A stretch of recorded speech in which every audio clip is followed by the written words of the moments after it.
Whether you're flying a dive bomber or a torpedo bomber, you have two primary concerns when you're setting up for a bombing run. The first is staying in formation. The second is anti-aircraft fire, or flak. If you're thinking about anything else, stop, or chances are you won't have the opportunity to release your payload. Why stay in formation? That's a question that many rookies ask. The reasoning is simple. There's safety in numbers. If a flight of 3 enemy fighters attack and you are out of formation, you have a much lower chance of surviving. If you've got 2 of your fellow bombers, then the odds become a bit more even.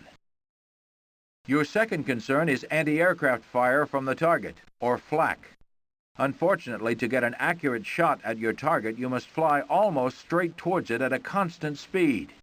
When the AAA gunners on the ship see your flight headed right for them, they've got a pretty good idea that they're the target. So they'll do everything in their power to knock you out of the sky before you have a chance to hurt them. All you can do is make minor course and altitude changes, known as jinking, to deny them an easy target and hope the gunners are having a bad day. Of course, the more you jink, the harder it is for you to stay on target.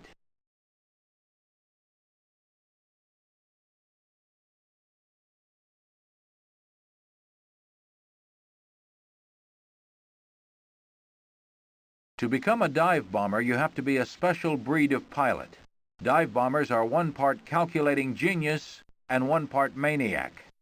Genius because you release your bombs only when altitude, attitude, airspeed, angle of attack, and lead time have all come into sync.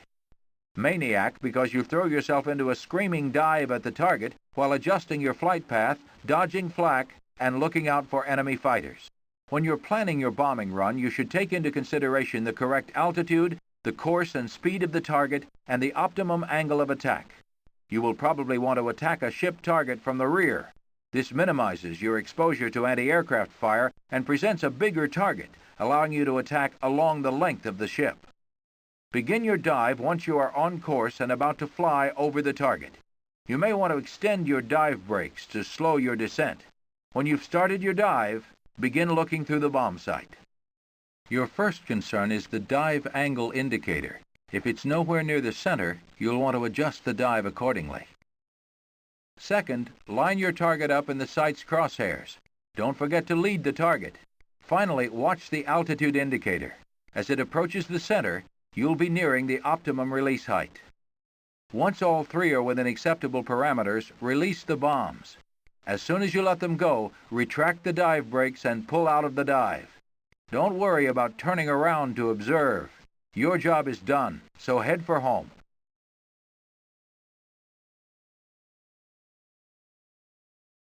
When approaching a target in a torpedo bomber, you should always approach your target from the side. If you try to attack a ship head-on or from behind, you'll be wasting a valuable piece of ordnance. Depending on the type of airplane you're in, you'll want to be flying just above stall speed, usually at about 110 knots. Your altitude should be as close to the ocean as you dare, anywhere from 200 to 300 feet. While approaching the target, you can jink to avoid enemy fire, but be careful. At that altitude, you could easily jink yourself right into the ocean. For maximum effectiveness, do not release your torpedo until you are at a range of 2,200 yards or less. If you aren't level, don't drop the torpedo.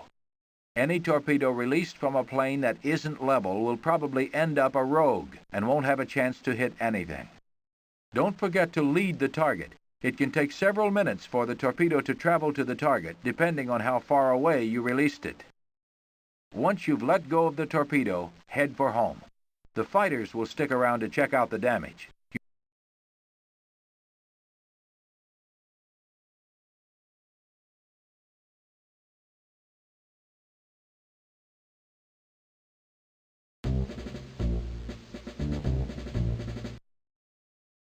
This is where your mission begins.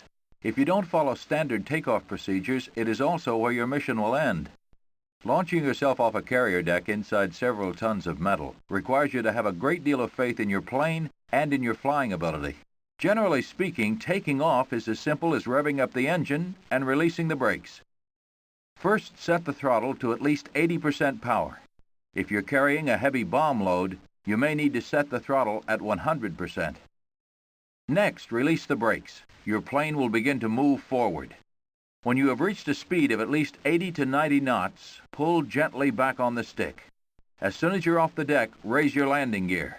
Raising your gear reduces the drag on the plane and lets your plane accelerate at a higher rate. During the first few minutes of flight, your main concern should be getting some altitude between you and the ocean. Once you have gained some altitude, begin to turn into formation. During your initial climb, keep your maneuvers simple. Drastic movements in the time right after takeoff are likely to cause your plane to stall, bringing your mission to a quick and soggy end.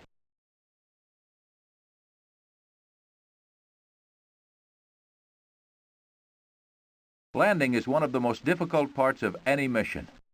Add to that a runway that moves and rolls, and it becomes a rookie pilot's worst nightmare. However, with practice comes confidence. Once you are lined up with the end of the carrier, slow to just above stall speed. Make any adjustments gradually. A drastic maneuver will most likely cause you to stall. Next, lower your gear, flaps, and arrestor hook. The plane will begin to slow down, so be prepared. Try to land with a nose-up pitch just past the stern of the carrier. As soon as you touch the deck, cut your throttle and engage your wheel brakes. If you feel that you can't make the landing safely, increase your throttle, retract your gear and flaps, and circle around again. Never force a bad landing.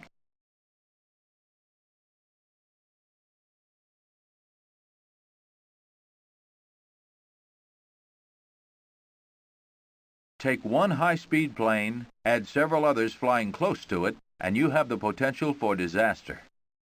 Formation flying was developed to lessen the risk associated with flying in close quarters. Maintaining formation allows every pilot in the group to know where every other plane should be. The first type of formation is the echelon. The planes fly behind and to one side of each other, maintaining a diagonal line. This formation is not recommended for more than 5 planes. The second type of formation is the V. The front 2 planes fly behind and to the side of the lead aircraft. Any other planes extend the legs in a diagonal fashion. This formation is recommended for bomber groups. Planes may also fly in combination formations. For example, a bomber group will typically fly in a V formation, while its escorts fly in echelon formations. The escorts should be positioned 1,000 feet above and away from the bombers in the direction of the threat. This maximizes the offensive power of the fighters and the defensive capabilities of the bomber. Which of the flight controls are you interested in learning more about?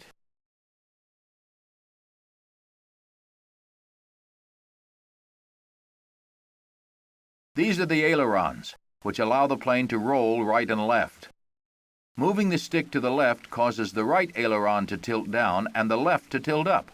This rolls the plane to the left. Moving the stick to the right causes the left aileron to tilt down, while the right aileron tilts up, causing the plane to bank to the right. These are the flaps. They are extensions of the wing which may be extended or retracted at the pilot's option. When extended, the flaps tilt downward, increasing the plane's lift, but decreasing its speed. Extending the flaps allows the plane to fly at a reduced speed without stalling.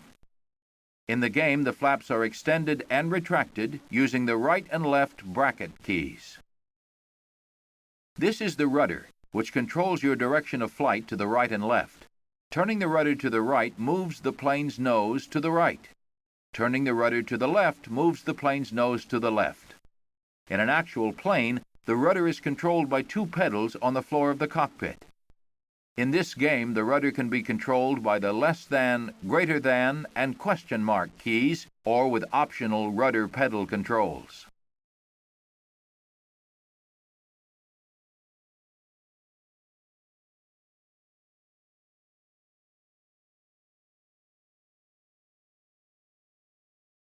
Which instrument would you like to learn about? This is the airspeed indicator. It measures your speed relative to the air around the plane in knots. Keep in mind that your airspeed must stay above a certain point to avoid a stall. Stall speed varies according to the type of plane you are flying and the weapon and fuel load carried. The altimeter is used to measure the aircraft's altitude relative to sea level. It is not a measure of the distance between the ground and your plane. If you fly over a mountain that is 5,000 feet high and your altimeter reads 6,000, there is only 1,000 feet between you and the mountain. The short needle indicates thousands of feet, while the long needle indicates hundreds. This is the tachometer. It measures the rotations per minute of the engine. It can be used as a relative measure of the throttle setting when on the carrier deck or in level flight. During a dive or a climb, the engine RPM varies drastically, so the tachometer readings are no longer an accurate measure of the throttle setting. This is the oil pressure gauge. As the name indicates, it measures the pressure of the oil pumping through your engine. If the needle begins dropping, you can be pretty sure you've sustained damage. If at all possible, head for the nearest landing strip. Otherwise, the engine will eventually lose all of its oil and seize, causing you to drop like a rock. This is the ROC, or rate of climb indicator. It measures how quickly your plane is gaining or losing altitude. If the needle is pointing at the 9 o'clock position, then the plane is maintaining level flight. The engine temperature gauge indicates the operating temperature of your plane's engine. When flying normally, the needle rests at the middle of the gauge. Running your engine at high RPMs, carrying a heavy load, or flying without oil will cause your engine to overheat. When this happens, it is likely that your engine will be damaged and cease functioning. The gauge labeled MP monitors your manifold pressure. Manifold pressure is a measure of the air pressure inside the engine. The higher the pressure, the more power you have available. If pressure begins to drop suddenly or has reached zero, the engine has probably been damaged, and you should consider getting home or bailing out. The gauge labeled MP monitors your manifold pressure. Manifold pressure is a measure of the air pressure inside the engine. Which of the flight controls are you interested in? Which instrument would you like? Perhaps the most important instrument is your compass. When you leave the carrier, you will only have this and your map to guide you to the target and then back home again. When the compass indicates you are flying north, you are on course 000. When it points east, you are on course 90. South is course 180, and west is 270.